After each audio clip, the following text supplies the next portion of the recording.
네, 안녕하세요. 이번 시간에는 자바스크립트의 함수에 대해서 알아보도록 하겠습니다. 함수라는 것은요, 하나의 기능을 실행하기 위해서 여러 개의 명령이 사용되었을 때 그 명령어들을 하나의 덩어리로 묶은 다음에 이름을 부여한 것입니다. 물론 이름이 없는 함수도 있긴 하지만요. 이렇게 여러 개의 동작을 묶어 놓은 명령들을 함수라고 해요.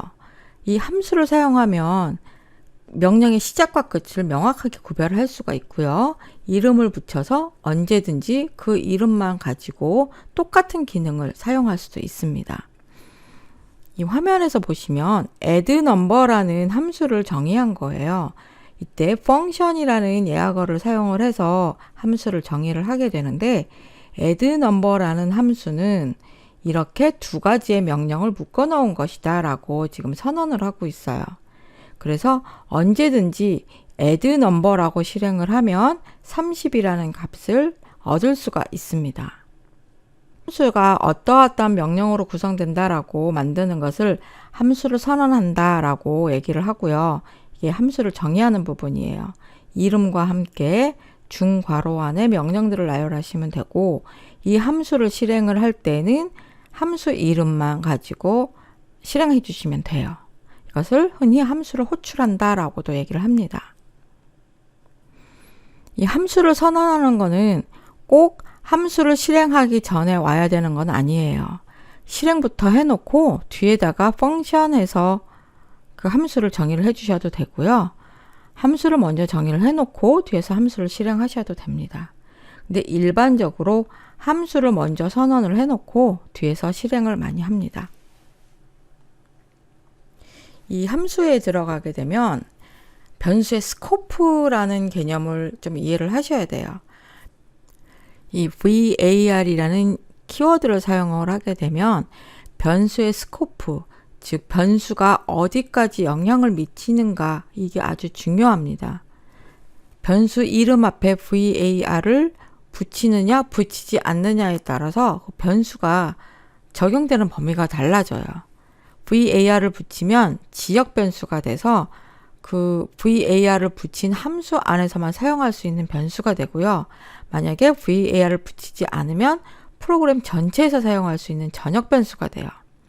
근데 이게 내가 의도해서 전역 변수로 사용을 하는 것인지 혹시 var이라는 키워드를 실수로 빼먹었는데 전역 변수로 사용되는지 실수로 빼먹었는데 전역 변수로 사용되어 버리면 내가 의도치 않은 결과가 나올 수가 있습니다. 예를 한번 보도록 할게요. 이 global.html은 지금 global.js라는 외부 파일이 연결되어 있어요.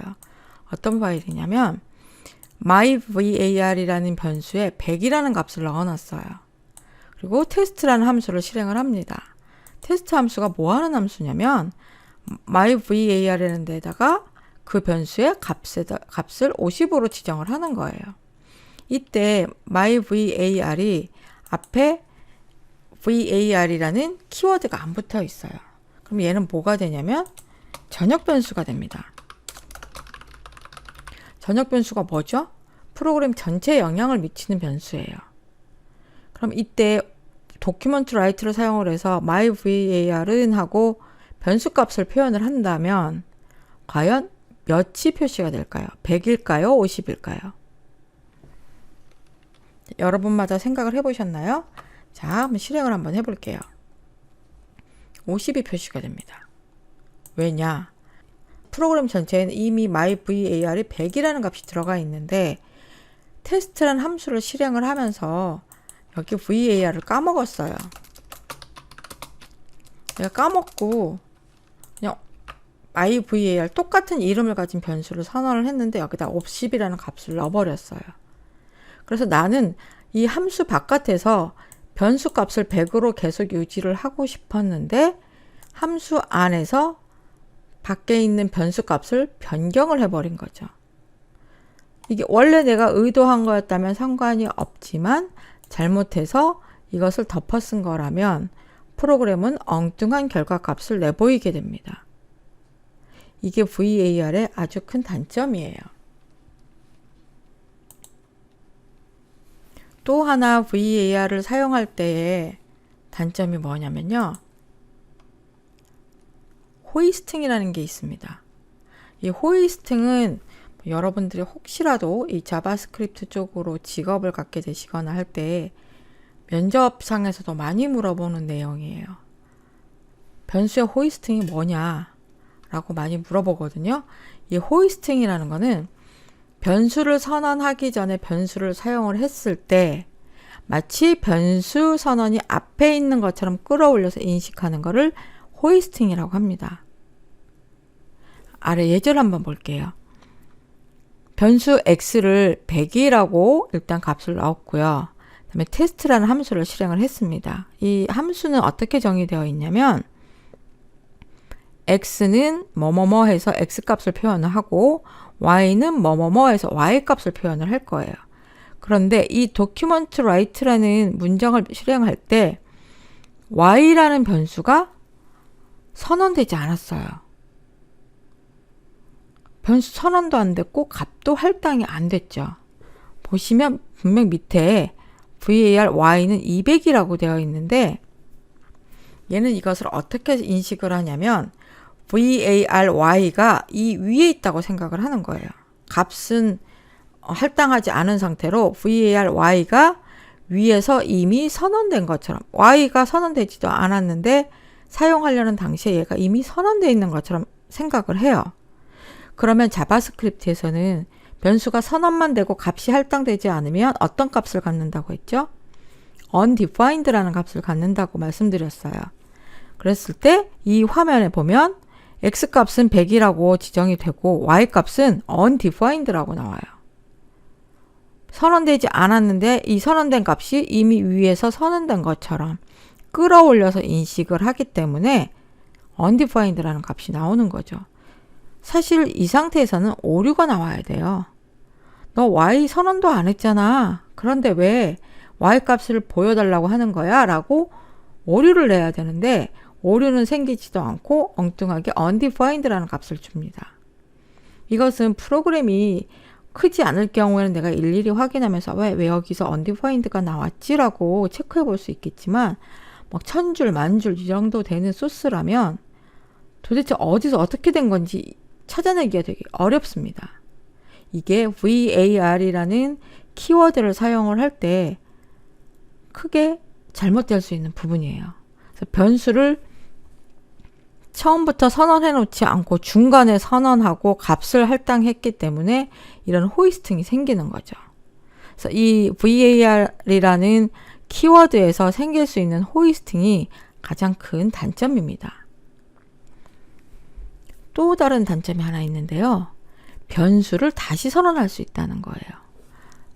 내가 x라는 변수를 선언을 하고 값을 할당을 이미 해놨잖아요. 근데 이 테스트라는 함수 안에서 다시 var x는 뭐 200이라든지 이미 있는 변수를 또 선언을 할 수가 있다는 것입니다. 이게 다른 위치에서 같은 변수를 선언을 한다면 내가 앞에서 변수를 사용을 하다가 깜빡 잊고 나 그거 사용한 줄 모르고 다시 같은 이름을 사용을 했을 때 기존에 있던 값을 완전히 덮어써 버린다는 문제가 생깁니다. 특히 요즘에는 팀 작업을 하면서 각각 서로 다른 소스를 작성을 한 후에 합쳐서 하나의 결과를 만들어낼 경우가 많거든요. 이랬을 때 A라는 사람이 선언한 변수와 B라는 사람이 선언한 변수가 이름이 같을 수도 있어요. 뭐 유저네임, 뭐 유저 아이디 이런 것들은 워낙 흔하게 쓰는 변수 이름이기 때문에 그 이름이 만약에 중복이 되고 재선언이 된다 그러면 다른 사람이 사용한 값을 덮어서 버리는 문제가 생기겠죠. 이것도 커다란 문제입니다. 그래서 var 대신에 ES6에 와서 let과 const라는 키워드가 생겨났습니다. let이라는 것은 값이 변하는 변수고요. const는 그 하나의 프로그램 안에서 값이 변하지 않는 변수가 있을 경우에 const라고 지정을 해놓고 써요. let이나 const는 스코프 그 변수의 적용 범위가 블록이에요. 그러니까 막 전체적으로 영향을 주거나 이렇게 전역 변수로 사용이 되지 않습니다. 블록이라는 것은 이 중괄호 있죠. 함수. 이 중괄호 안을 벗어나면 사용할 수가 없는 거예요. for문에서 let i라고 카운터 변수를 let으로 선언을 하면 이 for문에 이 중괄호로 묶인 블럭을 벗어나면 i를 쓸 수가 없습니다. sum 값을 내가 이 펑션 안에서 쓰고 싶다 그러면 펑션 안에서 let sum 하고 선언을 해주는 거예요. 그럼 이 펑션을 벗어나면 sum을 쓸 수가 없어요. 안전하게 이 블럭 안에다가 묶어 놓을 수가 있는 거죠. 이때 사용하는 변수의 키워드가 let과 const입니다. let과 const는 호이스팅이 없어요. 호이스팅이 뭐였었죠? 변수를 선언하지 않은 상태에서 변수를 쓰려고 하면 얘가 이미 위에 있는 것처럼 인식을 한다는 거잖아요. 근데 let은 그리고 const는 변수를 선언하지 않고 사용을 하면 오류를 냅니다. 그래서 그런 호이스팅을 방지할 수 있고 변수를 재선언할 수도 없습니다. 다른 사람이 이미 한 번 쓴 변수라면 다른 이름으로 다른 사람이 같은 이름을 다시 사용할 수가 없어요. 훨씬 안전하겠죠. 그래서 전역 변수는 최소한으로 사용하는 것을 권장하고요. var 변수를 사용한다면 함수 시작 부분에서 사용하는 것이 좋습니다. 호이스팅이 생기지 않게 하기 위해서. 그리고 for문의 카운터 변수는 블록 변수를 사용하는 게 좋다라고 얘기를 해요. ES6를 사용한다면 var보다는 let 또는 const를 사용하는 것이 좋습니다. 하지만 아직도 var 키워드는 여러 곳에서 많이 사용되고 있고 ES6가 아니라 ES5까지만 사용해서 개발해야 될 경우에는 var만 쓸 수 있기 때문에 var은 알아두시는 게 좋아요. 구글 스프레드시트 같은 경우에는 그 안에서 스크립트를 많이 사용할 수 있거든요. 그 경우에도 아직 ES6가 지원이 안 되기 때문에 var 변수를 사용하시면 됩니다.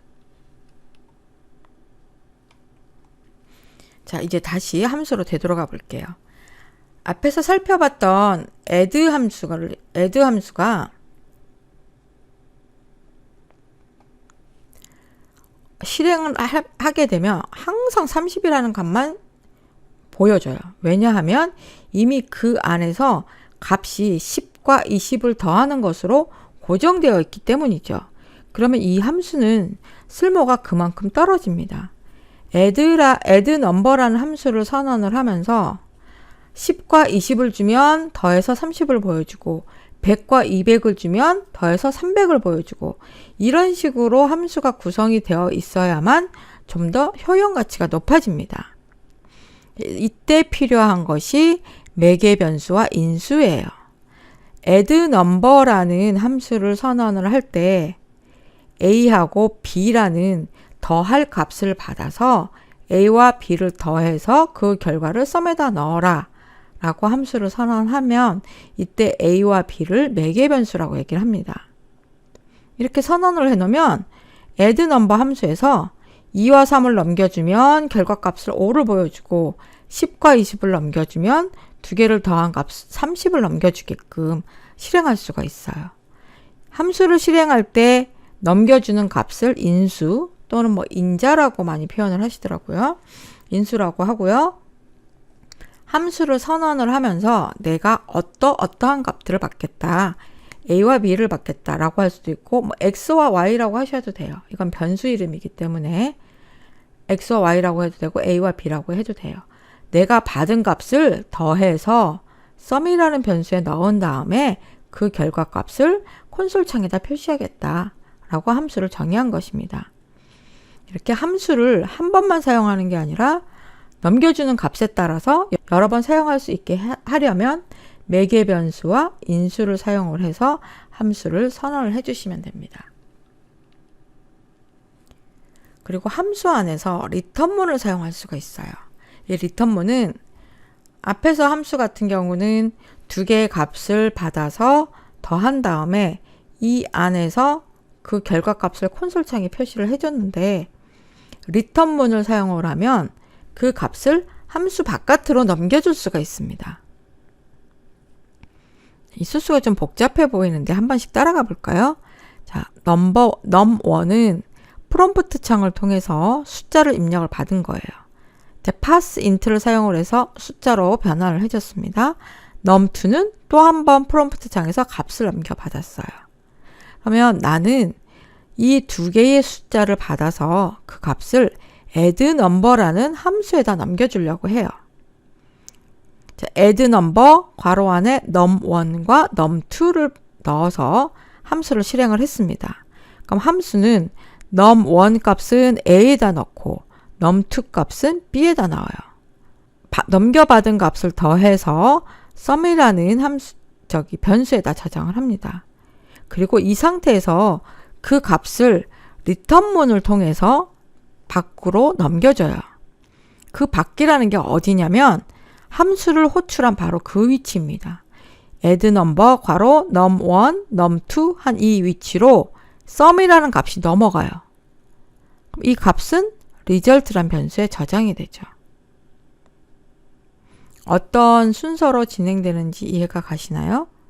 함수를 실행을 하면 그 함수 안에 return문이 있었을 때 그 반환하는 값, 그 return문이 반환하는 값은 함수를 실행한 위치로 넘어가게 됩니다. 이 위치에 sum 값이 넘어가죠. 그리고 그 결과는 result라는 변수에 저장이 됩니다.